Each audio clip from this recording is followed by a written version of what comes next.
अखन अपने सब सुन रहल छी माँ दुर्गा एक्सप्रेस के शानदार प्रस्तुति।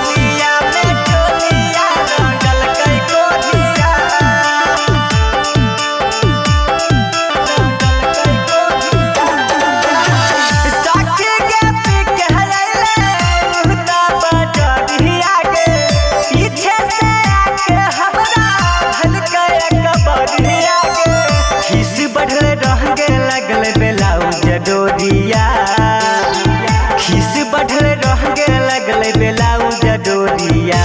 सखी के होलिया में चोलिया रंगल कई कोरिया सखी के होलिया में चोलिया रंगल कई कोरिया सखी के पीछे हयले तब चढ़िया के पीछे से आके हमरा धल कई पचड़िया के खिस बढ़ल रह गे लगल बेलाउज डोरिया खिस बहल रह गे लगल बेलाउज डोरिया सखी के होलिया में चोलिया रंगल कई कोरिया सखी के होलिया में चोलिया रंगल कई कोरिया रंगल कई कोरिया सखी के होलिया में चोलिया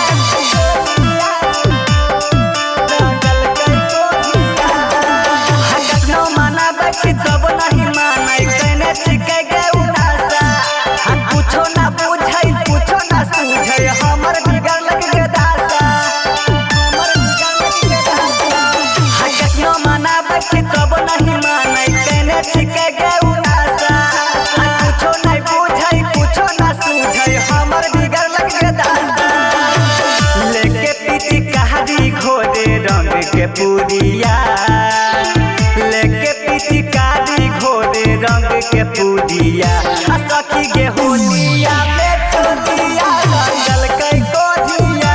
सखी के होलिया में चोलिया रंगल कई कोरिया अखन अपने सब सुन रहल छी माँ दुर्गा एक्सप्रेस के शानदार प्रस्तुति।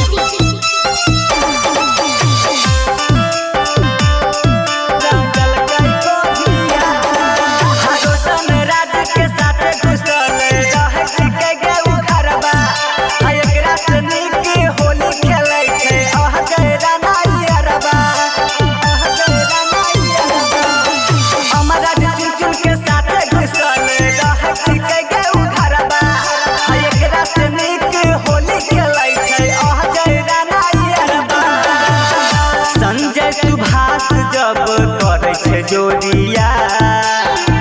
संजय सुभाष जब करे